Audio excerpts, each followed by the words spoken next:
Welcome to Bible Briefings from the Bible News and Worship Network. Today we're unpacking 3 powerful headlines from the last 24 hours and responding with timeless truth from God's Word. From an international trade deal reshaping global economics, to a heated courtroom battle over Planned Parenthood and a near disaster in Denver's skies, these events demand not just awareness but spiritual discernment. Let's begin.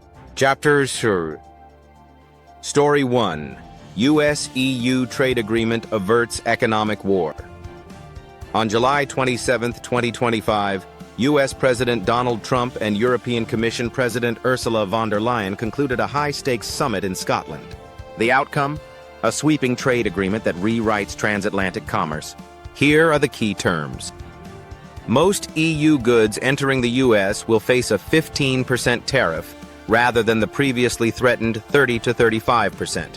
In return, the EU committed to buying $750 billion in U.S.-produced energy and liquefied natural gas.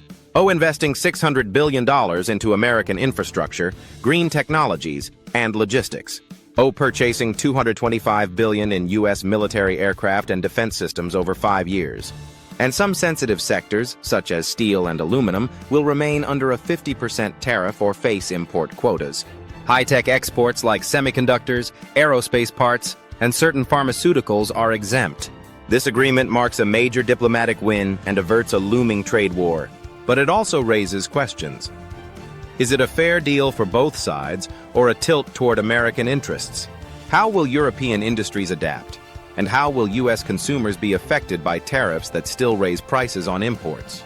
And could this set a precedent for future bilateral deals that bypass traditional trade blocs? Proverbs 11:1 reminds us, "Dishonest scales are an abomination to the Lord, but a just weight is his delight." Trade rooted in justice and equity honors God. This deal, although imperfect, represents an effort to reduce tension and foster partnerships in the face of conflict. This is a modern-day example of what Isaiah foresaw, nations turning their swords into plowshares, Isaiah 2:4. Christians should pray for our leaders to make decisions not just based on profit, but also for the sake of peace.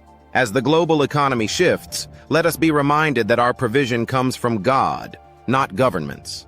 Story 2. Planned Parenthood funding. Blocked by federal judge. Planned Parenthood just won a major legal battle.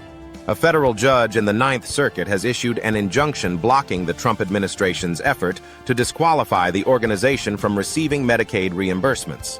Key facts. The administration had argued that Medicaid recipients should not use taxpayer funds at organizations that provide or refer for abortion services. Planned Parenthood counters that 97% of its services are non-abortion related, including cancer screenings, STI treatment, and birth control. And the ruling preserves funding for over 2.5 million low-income patients, many of whom rely on Planned Parenthood as their sole healthcare provider. Pro-life groups are already preparing appeals, calling this a judicial overreach that defies the moral conscience of the nation. This story lies at the intersection of law, morality, and public health. For many, it's about preserving access to essential services. And for others, it's about opposing any organization that offers abortions. And the ruling exposes the deep division in America over what justice looks like when life and liberty collide. Jeremiah 1:5 says, "Before I formed you in the womb, I knew you." Psalm 139 tells us we are fearfully and wonderfully made. God values every life, including the unborn, the mother in crisis, and the child in poverty. Philippians 2:4 also reminds us, "Let each of you look out not only for his interests, but also for the interests of others." We're called to defend life, and also to serve those in need. This is not a time for the church to be silent or solely political. It's a time to act in love.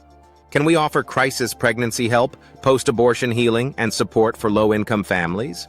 Can we be both prophetic and pastoral? Let's be a church that champions life and compassion together. Story 3. Emergency evacuation. After plane fills with smoke in Denver. American Airlines Flight 1206 was preparing to depart Denver International Airport when passengers noticed smoke billowing through the cabin. The pilot aborted takeoff and initiated an emergency evacuation. Passengers fled the aircraft using emergency slides and dramatic scenes caught on video. No serious injuries were reported. Yes, the FAA reports that a mechanical fault in the landing gear may have caused the smoke, though investigations are ongoing. And social media lit up with praise for the crew's quick action and passengers' calm response. This is a sobering reminder that life can change in seconds. These moments test our faith, our fear, and our instinct. In a society driven by convenience and control, we're reminded we're not in control at all.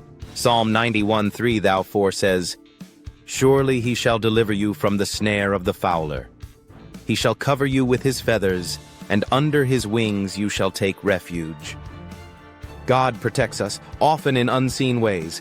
Emergencies like this remind us to be thankful for life, be spiritually ready at all times, be present for others in crisis. This is a call to gratitude and spiritual alertness.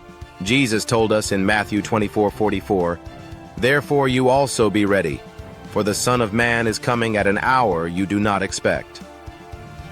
Whether it's a flight, a hospital visit, or a courtroom ruling, we are called to live ready. Let's be people of calm in crisis, hope in panic, and prayer in pressure. 3 stories, 1 God. Whether it's international negotiations, moral battles, or moments of danger, God is not silent. His word gives us clarity in the chaos. Let's continue to pray for our leaders, our nation, and our neighbors. Let's be a people of action, conviction, and compassion. Like, share, and subscribe to Bible Briefings here on the Bible News and Worship Network. Until next time, walk in wisdom, stay in the Word, and be light in the darkness.